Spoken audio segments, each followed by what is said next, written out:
Hello, everybody. Adam Parks here with another episode of Receivables Roundtable. Today, I'm here with my longtime personal friend, colleague, former business partner, and just all-around good guy, Mr. Neil Mastellone, who's now with Velo Law. How you doing today, Neil? Doing great. Doing great. Pleasure to be with you this morning, Adam. Well, I appreciate you coming on and having a chat with me today. I know I've had an opportunity to participate in quite a bit of your career, and we've been working together for, God, it's got to be almost 20 years now. But for anybody who's not been as lucky as me to get to know you through the years, can you tell our audience a little bit about yourself and how you got to the seat that you're in today? Sure. My first step into the business was in brokerage of delinquent receivables. Actually, when you and I met, I started at Credit Max in West Palm Beach, and we were brokering sales both for debt sellers and also for accounts that we owned as principal. It was a nice opportunity to work with a broad range of product and to work with a company that was on the rise and growing fast. And it was a good environment to learn fast, I think, and become familiar with a lot of different facets of the business just out of necessity. Mm-hmm. Following that, I began working with a debt buyer that was buying directly from several of the larger banks. And so we were buying as principal and selling through a network of state and regional buyers. Generally speaking, they were law firms or investors that intended to pursue a legal strategy just based on the nature of state and regional sales that tended to be the buyer. Sure. In about 2012, that business became a little bit more, well, a little is an understatement, became more difficult to conduct. And I found my way back to you, Adam, and we founded a compliance consulting company together and ran around the country writing policies and procedures and doing vendor auditing and selling compliance management software. And that was a real interesting way to get a foray into how differently this is done in different places. There's a tendency. It really was an incredible window, right? Like an opportunity to see into a lot of different places and really get a broad perspective across the whole space. Yeah, I think there's a tendency in a lot of businesses and really in a lot of fields of expertise to think that there's a right way, right? And different ways of doing it are just some variation of the wrong way.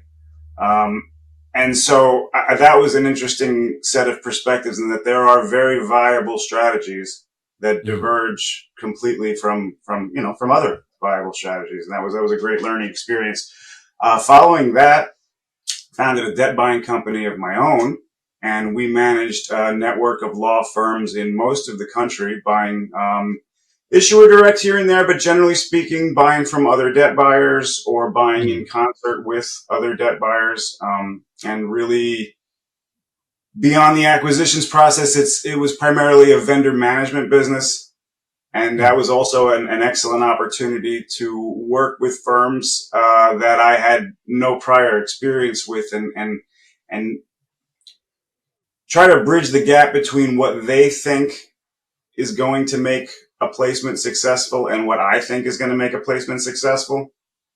And I think that creating that understanding is one of the real ways that anybody can be successful in this business, right? I had someone that we know mutually, who I will not embarrass by naming, told me when I was starting that business, this is much harder than you think it is. You're going to spend a lot more money than you think you are. This is going to take a lot longer than you think it is, and you're going to need to hire and fire way more of these firms than you are expecting to. And I have to say that she was right on every one of those counts. But that does not make that an unmanageable situation. That makes it a situation that requires management. Fair. So, with that in mind, I think that, both from the client side and from the vendor side, I think an attempt needs to be made to appreciate the way that other party approaches the business, right? As debt buyer, are you relying on the vendor for a lot Mm-hmm. more of the expertise. Are they making the suit decisioning? Are they getting you these addresses and these POEs?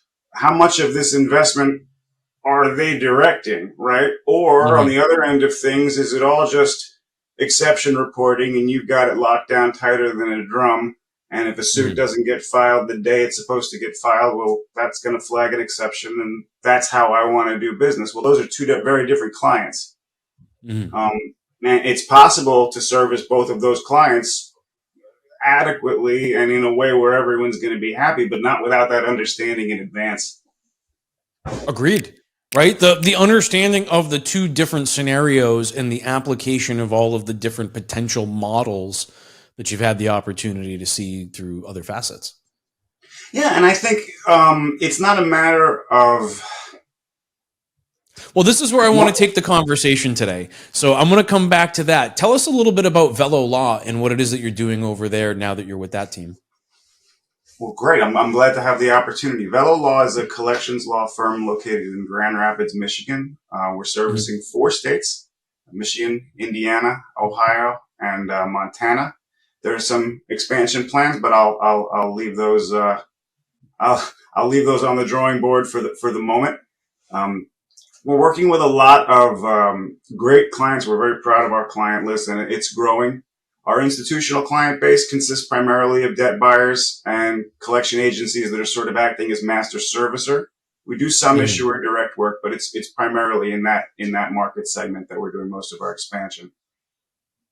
Well, it sounds like that's like right up the alley of your experience and kind of what you've been built to do, so to speak, throughout your career. Now, as you've gone through that transition, right? So you went from being a debt buyer that was managing attorneys to being part of a law firm that's managing clients, right? Or was there any like pieces that you took from that kind of that first experience, right? Like that being a debt buyer experience that's helping you now better understand how to service a client as a law firm? Well, certainly is the short answer. There's so much as the client that unless you're going to be in that office on a day-to-day basis that you're just not going to be aware of, right? From jurisdiction to jurisdiction, the way that things need to be done changes in a way that can be operationally significant, right? Mm-hmm. So Mm-hmm. the ability to be here on the firm side helps to understand. It helps me, I think, to understand that buyer a little bit better because I know what they Mm-hmm. can realistically achieve, right? If they are not going to be able to produce a particular set of documents, not because they don't exist, but because their relationship doesn't provide for them. Well, it's unrealistic to proceed in a way that's going to require that type of documentation. And maybe that's a poor example, but Makes sense. there's nuance on both sides of the deal, and I think having some experience on one side can really help you appreciate it on the other. It's very simple, I think, to sit at your own desk and say, "Well, I'm doing what I need to do. Why can't everybody else just do what they need to do?" And that's a very comfortable So attitude to take, but it's not going to collect anything. well, that brings up a really good one of the things. It brings up a good point because one of the things that you were talking about was kind of that balance. I'm going to call it right. Like it's this balance of who's getting the data and who's kind of who's navigating the path, right? Who's choosing which direction we're going to go as we're talking about data waterfalls, which are going to directly affect your ability to perform. So, as you've kind of worked both sides of those, it sounds like you found kind of like a hybrid solution at Velo to where you can manage either style of client, right? Those debt buyers that want to be fully in control of their own waterfalls and feed you the information, and those that require you to manage that information and to kind of make that more proactive approach. Is that like, have you guys used the technology with Scott and everybody to kind of find that balance? So yeah, it's a great it's a great way to look at it in terms of a balance among resources that are available in our office. I think most firms nowadays would tell you that they'd be lost without their technology. And then I think in the next breath, they'd be telling you that they'd be lost without their people. And that is absolutely true here. And one really serves to enhance the other. And I'm going to get around to an actual answer to your question, but I think that the ability to have a human interaction with your data systems and your technological operation in order to make sure that it accomplishes the function that maybe you understand on a qualitative basis in a way that's a little harder to capture in within your systems of record. Maybe it's something you just understand about your client. It's a little harder to make part of criteria, within your collection software. And so there needs to be that human element that guides the process. And then also nobody can manage all of this themselves. And so those same people need the technological resources to be efficient, right? So let's bring their talents to bear in the most efficient way we can. And so I think they work hand in hand. And I think that's the way you best service the client, right? So how do these handoffs work between you and I? Do they work through EDIs and really a human interaction is required on a less frequent basis, but a more intense basis, right? Like a human interaction is going to be required, but only in the event of a problem, really. Or is this going to be an ongoing sort of day-to-day where we're going to discuss your accounts and be sort of a consultative resource for your business in that way?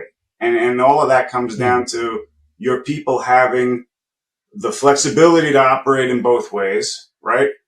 But the capacity, right? So, because if you lack the technology, then they'll never be efficient enough to have the capacity to do both of those things.